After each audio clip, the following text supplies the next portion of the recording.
Bruce sues critic over mudwater accusations. 2 arrested for Kroll Street robbery. Vendor stabbed to death in Wortmanville. And the reason why only foreign journalists make corruption claims in Guyana.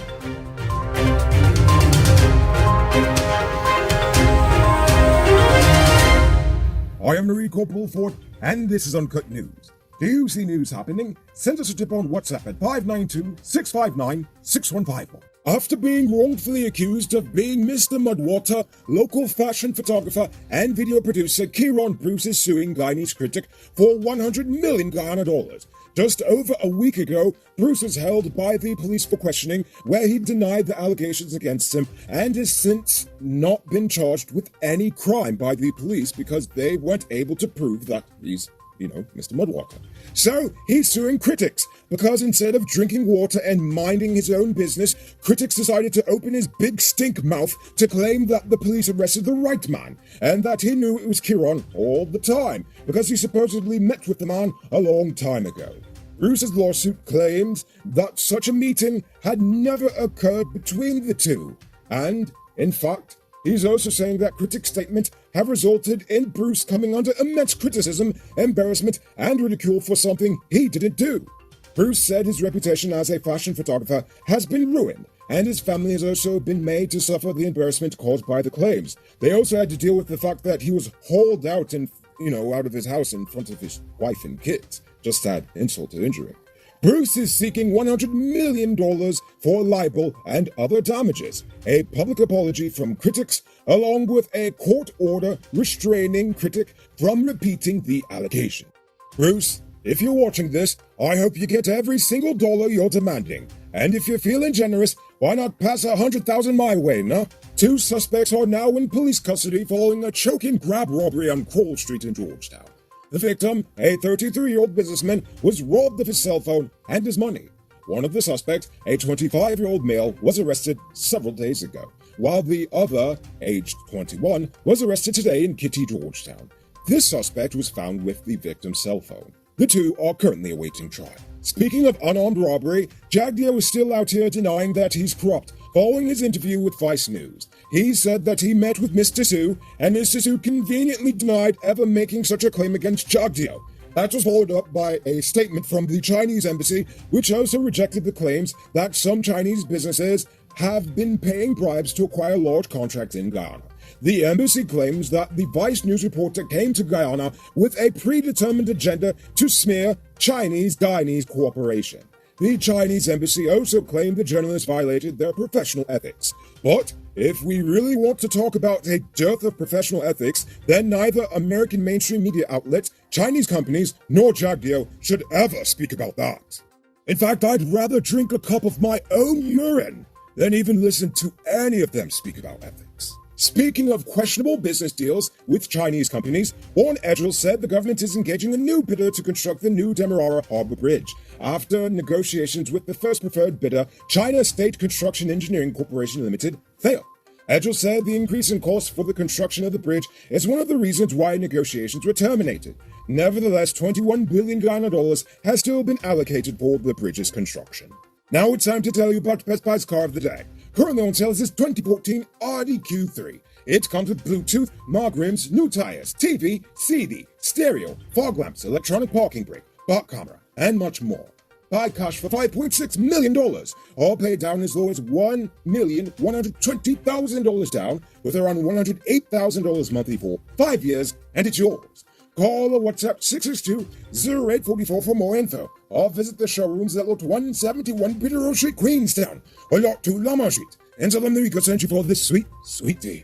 While most reports of Jagdeo's interview with Vice centered around the corruption allegations, it's interesting to note that Jagdeo also said that 20% of our nation's land will be under the possession of the nation's indigenous population, too. Technically, you're just giving back stolen land, but that's another story for another day.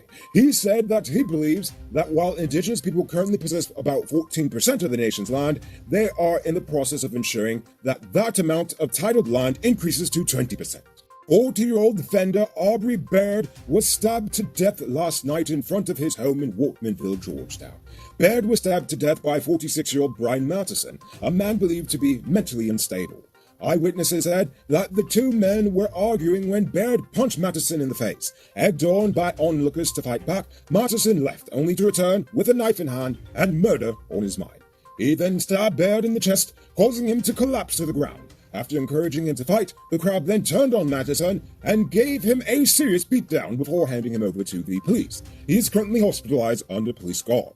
And I hope that's also a lesson for you all to never listen to the crowd when they say to fight back. Police are currently investigating the death of 48-year-old Edith Rubin of Yarracabra, Sustak Linden Highway. The woman was found hanging from a mango tree in her yard Wednesday morning. Based on preliminary investigations, the police suspect that the woman was killed before being placed on the tree. According to reports, Rubin, her husband, and others were drinking alcohol the night before she was found dead. However, a male friend stayed with the couple and spent the night. The male friend left just hours before the discovery was made. The police are still on the hunt for the unnamed friend. Don't fall for these get-rich-quick schemes, people. There is a legit way you can earn some extra money to supplement your current hustle. Become a top-up vendor quick and easy through Cellular Plus. Call them on telephone number 685-3109 for more info. Over in Linden, 24-year-old mechanic Kenneth Downer pleaded guilty to malicious damage to property. The court heard that on January 21st of this year, at 1 mile west of Linden, he destroyed property belonging to Fabian Anthony. Instead of jail time, Downer was given 6 weeks to compensate Anthony with $300,000 for the damage. He will be back in court February 22nd. They didn't give us the Rona numbers for today, but we did get the vaccine numbers. So far, 427,336, or 83.3% of adults have had the first dose, and 319,596, or 62.3% are fully vaccinated. And as for the teens, 32,978, or 45.2% of teens have had their first dose, and 23,528, or 32.3%, are fully vaccinated. You know what I think is stupid? People in this nation really care so little about the truth. At first, I used to be mad with the media and blamed them, calling them lazy and biased and not giving people the truth. Well, while many of them are in fact lazy and biased, years of personal experience in the local media also shows me that it's also important to remember that it's not all their fault. Limited resources, systemic corruption, and fear of reprisals makes it almost impossible for local Guyanese journalists to gather enough verifiable information to establish a paper trail. And when they do actually get a hold of a person who's willing to come forward to provide such proper verifiable information, then the journalist and even the whistleblower has to fear a violent reaction. This is why we can always get information and evidence about corrupt individuals in Ghana from foreign correspondents, whilst locals can only make accusations against them. To add some more context to this, the biggest reason why catching a politician taking a bribe is so difficult is because bribing a politician is not as simple as passing a bread to a cop. Sharon Hicks learned that the hard way. Ha-ha! Professional crooks have so many layers of intermediaries between them and the bribee that only the good Lord himself will have a record of what's really going on. And when journalists do get enough information to prove their claims and to establish a paper trail, the person in question pulls a Gary Best or Marcus Bismarck. And by that I mean they pull off whatever legal strippiness they have to do to make the evidence vanish, disappear, poof, just like that. Or they do whatever they have to do to get off on a technicality. Worse yet, most party supporters love their leaders so much that even if you were to provide irrefutable proof, they will still call it a lie from the pits of hell. All of this resistance makes it almost impossible for local journalists to uncover and investigate acts of corruption and actually have the police do something about it. I could go on and on, but what I'm trying to say is that if you care about truth and want to have honesty from your politicians, stop electing unethical people and vote for a party that actually cares about you, and not one that's just saying it as a campaign slogan for a school child bribery program. Because honestly, this current state of affairs is pretty stupid. Take a look at this beauty being constructed in a gated community called Wortmanville in Guyana. It features 4 bedrooms, 1 pool, 7,000 square feet of living space along with modern amenities. Contact Sheriff Construction on 592-618-5702. Now for our Uncut News Views Poll question of the day. Every day we pose a question about current events in Guyana, the region, the diaspora, and how you feel it relates to us.